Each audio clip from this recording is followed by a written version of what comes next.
Muy buenas de nuevo, para los que no me conozcáis aún, soy Elías, el padre de la criatura. En este vídeo voy a hablaros de los desafíos que tuvo que afrontar el Imperio Romano durante su último periodo y que han servido de inspiración para Save the Empire, Stop the Christians. Antes de empezar, os quiero hacer un apunte muy interesante, y es que se pueden encontrar muchos paralelismos entre sus problemas y los que tenemos nosotros ahora en pleno siglo XXI. Lo primero que voy a hacer es desechar toda la información que podéis encontrar en internet y que no es cierta. Como, por ejemplo, que el Imperio Romano cayó debido a que todos eran unos decadentes, que no hacían nada, porque tenían un montón de esclavos. Esto es falso. Los romanos, tradicionalmente, conseguían sus esclavos mediante la conquista de nuevos territorios, y no había habido ninguna gran conquista en los últimos 200 años, así que apenas quedaban esclavos y eran un lujo. Otra muy popular, especialmente entre los cristianos, es decir que el Imperio Romano cayó como castigo divino por la falta de valores y la falta de fe y bla bla bla bla bla bla bla bla bla. Esto es muy gracioso, porque para la fecha que cayó el Imperio Romano ya eran todos cristianos, así que... Ahora sí, vamos a hablar de los motivos verdaderos. Durante el siglo anterior, el imperio sufrió una terrible crisis que se prolongó por 50 años y que finalizó con la llegada de Diocleciano al poder. Para salvar la situación, decretó un montón de reformas que transformaron la sociedad. Estos cambios, a largo plazo, envenenarían el imperio. Se cargaron completamente el sistema económico, al no haber un sistema económico funcional los mercaderes desaparecieron, al desaparecer ellos, también lo hicieron los artesanos porque ya no había nadie interesado en demanda de bienes de consumo y así las ciudades entraron en decadencia. La gente que tenía hambre y se sentía insegura empezó a abandonarla y regresar al campo, donde a cambio de comida y protección servían a los grandes terratenientes romanos que acumulaban la mayor parte de las tierras. Todo esto tiene que estar sonando a Edad Media, ¿verdad? Bueno, como digo siempre, este periodo tiene un pie en la época clásica y otro en la media.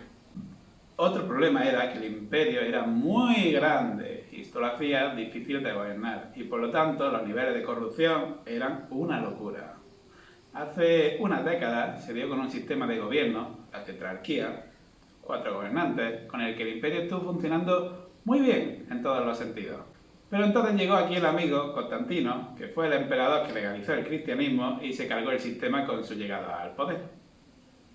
En fin, como el imperio era muy grande, hacía falta un ejército muy grande, pero este ejército no tiene nada que ver con las implacables legiones que tenemos en mente. Debido a la escasez de dinero y de minerales, estaban muy mal equipados y en general eran muy mediocres. Además de muy desleales, porque como el imperio era tan grande, era difícil sentir un amor patriótico por el imperio como nación, así que se acababan apegando más a la tierra donde habían sido asignados y a sus propios generales.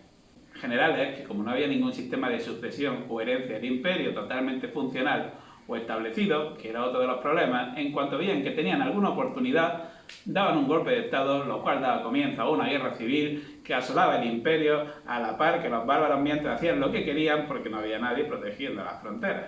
Pero todavía tenemos más, como la era glacial que provocó la erupción de 3 volcanes durante el siglo pasado y que acabó con los tiempos de bonanza romanos, además de cargarse montones de cosechas y generar hambrunas por todo el imperio.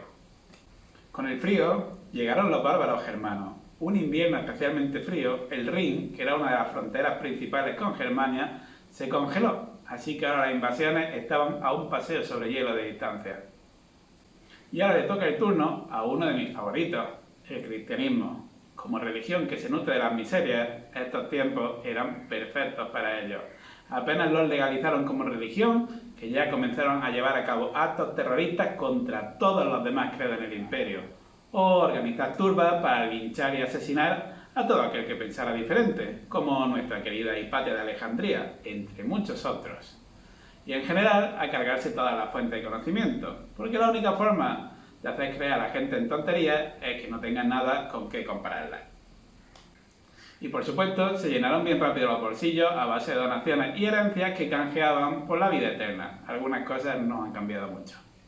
Para ponerle la guinda a este pastel de mis problemas, tenemos a los unos señores que van a caballo a la vez que te disparan flechas. Siempre que esto ha pasado en la historia, ha sido un marrón, como con los mongoles. Porque si intentas luchar con ellos, se alejan y te disparan. Y cuando empiezas a ver que ha sido una mala idea y eres tú el que quiere retirarse, te siguen y te disparan más. Eso, sin contar con que cada jinete tenía varios caballos, así que por la mañana no estaban ahí y por la noche habían arrasado una ciudad entera y no había siquiera supervivientes o mensajeros que lo pudieran comunicar. Y cuando ya llegó Atila, apaga y vámonos. Atila era un tío increíblemente táctico en todos los aspectos de la vida e hizo con el Imperio Romano lo que quiso, especialmente reventar los atributos pagados en oro a cambio de paz, que hundían aún más la maltrecha economía romana. Por supuesto, había más problemas, los típicos, las pandemias, los rebeldes, que por aquellos tiempos se les llamaba gaudas, y todas estas cosas más genéricas. Así que espero que hayáis disfrutado de la lección de historia y ya sabéis, compartir el vídeo, darle like y todo eso que se dice. Un abrazote y nos vemos pronto. Bye bye.